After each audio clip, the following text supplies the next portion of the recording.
30 জন MD কেন America গেল? Offshore bank করার জন্য বা ডিজিটাল ব্যাংক করার জন্য আমাদের বাংলাদেশ ব্যাংকই তো যথেষ্ট। লাইসেন্স তো আমাদের বাংলাদেশ ব্যাংক দিবে, বাংলাদেশ সরকার অনুমোদন দিবে। সেটার জন্য তো আমেরিকার কাছে যে আমি অনুমোদন আনার প্রয়োজন নাই বা আমেরিকা যাওয়ার প্রয়োজন নেই। আমেরিকা কেন যাচ্ছে? তাদের 30টা পার্টি হাতে ধরাই দিয়েছে, 30 জনের 30 জন গেছে ভিক্ষা করতে। এই চুক্তিটা আপনারা কেন এই নির্বাচনের পরে করলেন?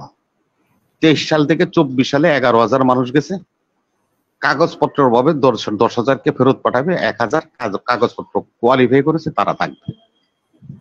এই যে অক্সিজেন ফ্যাক্টরি গুলি আপনারা বন্ধ করে দিচ্ছেন, এই 30 জন এমডি যায় কোথায় থেকে ভিক্ষা করে টাকা আনবে? 26 লক্ষ ভারতীয় নাগরিক বাংলাদেশে উইদাউট ভিসায় কাজ করে, আমাদের তারা নিয়ে চলে যায়। আমরা কি তাদেরকে প্রতিহত করতে পেরেছি? 30 ব্যাংকের এমডিরা আমেরিকা সফরে যাচ্ছেন একযোগে, সরকারি এবং বেসরকারি। খরচ তো সেখানে হবে, টাকা সরকার দিল না ব্যাংকগুলি দিল? টাকা তো বাংলাদেশের জনগণের টাকা, সেগুলি খরচ হবে। এখন মিলন ভাই যেভাবে বললেন অফশোর ব্যাংক, অফশোর ব্যাংকের নীতিমালা কি? অফশোর ব্যাংক হলো বারমুডাতে আছে, পানামাতে আছে, ছোট ছোট দ্বীপ রাষ্ট্রগুলিতে আছে। তাদের একটাই অফিস, ব্যাংকও একটা, কোনো শাখা নেই, কিছু নেই, শাখা নেই। এটা অফশোর ব্যাংকের নিয়ম হলো, নীতিমালাটা হলো, রাজু ভাই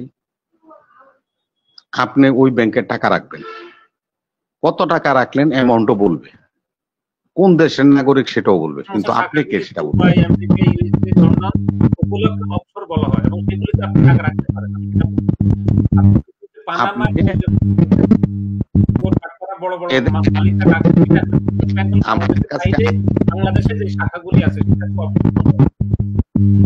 আপনাকে আমি বলি, আপনি আমার কথা শুনেন, অফশোর ব্যাংক শুনেন। আপনি 70,000 কোটি টাকা এই অফশোর ব্যাংকের মাধ্যমে গতকালকে লন্ডন টাইমসে, ইকোনমিক টাইমসে এই নিউজ হয়েছে রাজু ভাই। 70,000 কোটি টাকা বাংলাদেশ থেকে অফশোর ব্যাংকের মাধ্যমে সরিয়ে নেওয়া হয়েছে জালিয়াতি করে। তারা বাংলাদেশের নাগরিক এটা আইডেন্টিফাইড করেছে এবং কত টাকা নিয়েছে সেটাও আইডেন্টিফাইড, কিন্তু যেহেতু শর্ত আছে তাদের নাম বা ঠিকানা প্রকাশ করা যাবে না, সেহেতু অফশোর ব্যাংক সেটা করবে। এটা হলো অফশোর ব্যাংকিং এর সিস্টেম। যে কথাটা মিলন ভাই বলছে সে কথাটা হলো ভিন্ন জিনিস। ডিজিটাল ব্যাংক, ডিজিটাল ব্যাংকটা হলো বাংলাদেশে আজকে নিউজ আছে দেখেন, বাংলাদেশ প্রতিদিন। ডিজিটাল ব্যাংক কে করতে চায়? চায়না বাংলা একটা ব্যাংক, $10 কোটি তারা বিনিয়োগ করবে, পর্যায়ক্রমে $200 কোটি তারা বিনিয়োগ করবে। কারা লাইসেন্স চেয়েছে? Japan Bangladesh bank. তারা লাইসেন্সের জন্য অ্যাপ্লাই করেছে এবং কোয়ালিফাই করেছে। ইন্ডিয়া বাংলাদেশ ব্যাংক লাইসেন্সের জন্য দরখাস্ত করেছে, আবেদন করেছে, বাংলাদেশ ব্যাংক কোয়ালিফাই করেছে। ব্রাক বিকাশ ব্যাংকের নাম হলো ব্রাক বিকাশ, যে বিকাশে আমরা এখন টাকা উত্তোলন করি, তাদের কোনো অফিস আদালত নাই, শাখা পোশাখা নেই, এটা হলো অফশোর ব্যাংক। তারা লাইসেন্স চেয়েছে, তাদের এটাও অনুমোদনের অপেক্ষায় আছে। এবং আরেকটা ওই যে আমাদের এই ডাচ বাংলা ব্যাংকের নগদ নাকি কি, এরাও একটা এই ধরনের ডিজিটাল ব্যাংক এর অনুমোদন চেয়েছে। এখন প্রশ্নটা হলো আমাদের 30 জন এমডি কেন আমেরিকা গেল? অফশোর ব্যাংক করার জন্য বা ডিজিটাল ব্যাংক করার জন্য আমাদের বাংলাদেশ ব্যাংকই তো যথেষ্ট।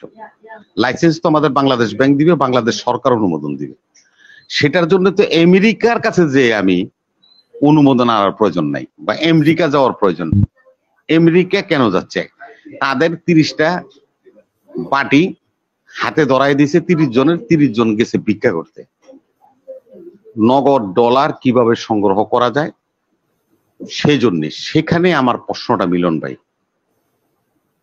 আজকে দেশের যে কত বড় ক্ষতি হয়েছে আপনার সরকার করেছে, সেটার জন্য একটু অনুশোচনা হোক। বহুত নাম করছেন। বউ যখন পলায় গেছে তখন আমার নাম পত্রিকায় উঠছে। এ হলো আওয়ামী লীগ। ব্রিটেন থেকে, যেখানে আপনি হাসিনা আপা বসে আছেন ইউকেতে, 10,000 বাংলাদেশিকে আমার যারা রেমিটেন্স যোদ্ধা তাদেরকে ফেরত পাঠাচ্ছে। 31 মে থেকে মালয়েশিয়ায় চাকরির জন্য যে শ্রমিকরা আমাদের যাইতো, সেকেন্ড লার্গেস্ট আপনার প্রবাসী আমার মালয়েশিয়াতে থাকে, 1 নম্বর হলো সৌদি আরব। 31 মে থেকে রাজু ভাই সকল ভিসা তারা বন্ধ ঘোষণা করে দিয়েছে। রাজু ভাই, আপনি ছোট্ট করে একটা কথা বলি আমি উদাহরণ হিসাবে। হুমায়ুন আহমেদের একটা নাটক, খুব জনপ্রিয় নাটক, আপনারা দেখছেন, মিলন ভাই আমরা দেখছি। আবুল খায়ের বলে একজন প্রখ্যাত নাট্য অভিনেতা, উনি এখন নাই, মারা গেছে। উনি একটা গ্রাম্য কবিরাজ ছিল। তো গ্রামের গাছগুলি গ্রামের সন্ত্রাসীরা কেটে কেটে নিয়ে যেতেছে। তখন উনি এসে এই ডায়লগটা দিয়েছিল যে এই গাছ তো আমাদেরকে অক্সিজেন দেয়, এই অক্সিজেন ফ্যাক্টরি যে তোরা কেটে নিয়ে যাইতেছস, আমরা অক্সিজেন কোথায় থেকে পাবো? আর আমি যে কবিরাজ, ওষুধ কোথায় থেকে বানাবো যদি গাছ না থাকে? আপনাদের মাধ্যমে আজকে আমি এটা বলি, আমাদের অক্সিজেন ফ্যাক্টরি কি জানেন? এই যে আপনি যে হাসিনা আপা বসে আছেন, মিলন ভাই বসে আছেন, প্রবাসীরা, আপনারা আমাদের রেমিটেন্স দেন, আপনারা আমাদের অক্সিজেন। গার্মেন্টস শিল্প থেকে যে রেমিটেন্স আসছে সেটা হলো আমাদের অক্সিজেন। এই অক্সিজেন যদি বন্ধ হয়ে যায়, 18 কোটি মানুষ দম বন্ধ হয়ে যাবে, তারা মারা যাবে। আপনার সরকার ব্রিটেনের সাথে চুক্তি করেছে, আজকে না 75 বছর পর্যন্ত বাঙালিরা ব্রিটেনে বসবাস করে, পাকিস্তান আমল থেকে, ব্রিটিশ আমল থেকে।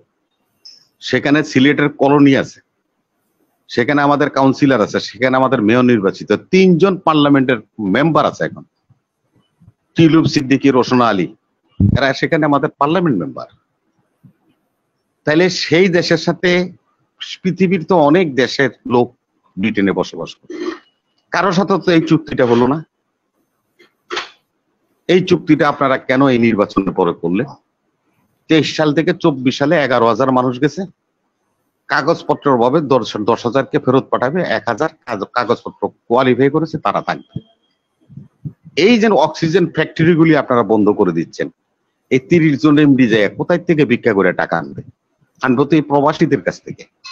তো এই প্রবাসীরাই যদি তারা থাকতে না পারে ওই সমস্ত রাষ্ট্রে, আপনারা যদি থাকতে না পারেন প্রবাসে, তাহলে রেমিটেন্স কোত্থেকে আসবে? বসুন্ধরায় আপনি 10 কাঠা জায়গা কিনছেন বা 5 কাঠা জায়গা কিনছেন 5 লাখ টাকা দিয়ে, সেটা আপনি 5 কোটি টাকা বেচলেন।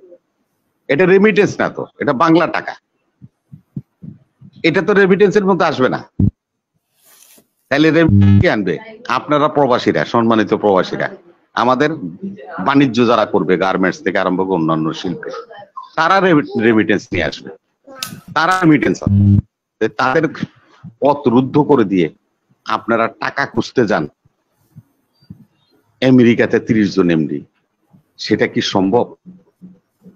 এই যে আমাদের প্রশ্নকর্তারা প্রশ্ন করেছে চাকরি প্রবাসীদের কথা, এই কথাটার মধ্যেই এই জন্য আমি তার উত্তরটা দিলাম। আমি প্রবাসী ভাইয়ের 26 লক্ষ ভারতীয় নাগরিক বাংলাদেশে উইদাউট ভিসায় কাজ করে, আমাদের তারা নিয়ে চলে যায়। আমরা কি তাদেরকে প্রতিহত করতে পেরেছি? পারি নাই তো। আজকে আমাদের দেশের যে অর্থনৈতিক সংকট, এই সংকট কেন হয়েছে?